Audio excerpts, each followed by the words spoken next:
Hello, good morning viewers. Welcome back to Hakka World News with letting you report from all around the world. And for today, March 5th, 2022, we bring several information that happening during this week. And here is the topic line. Indonesia's new capital progress. Now with me, Nayla Fauza, here is the news in details.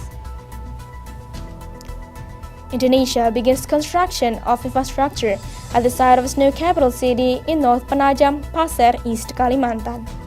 So the laws regarding the new capital is still being discussed by the House of Representatives. Government stated they are prepared to use funds from the annual state budget.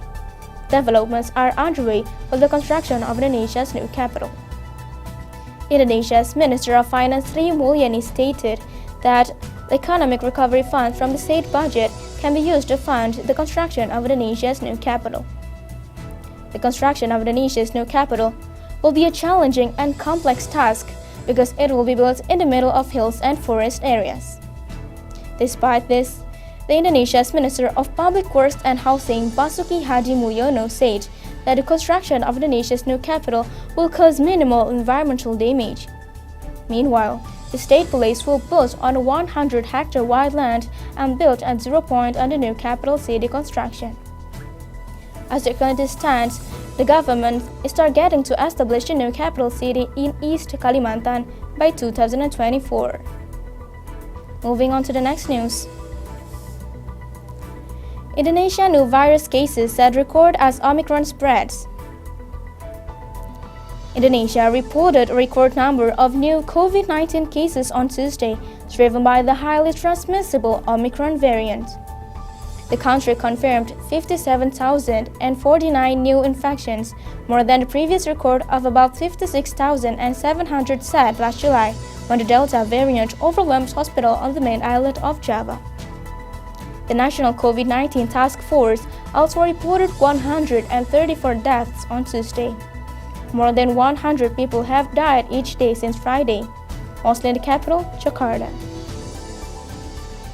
Indonesia had largely recovered from last year's surge, which was among the worst in Southeast Asia, and new daily infections had fallen to about 200 by December. But cases have been sharply rising again since the Omicron's arrival.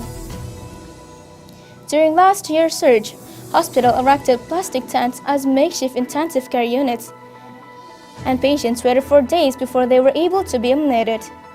Oxygen tanks were rolled out on the sidewalk for those who were lucky enough to receive them, while others were told they would need to find their own.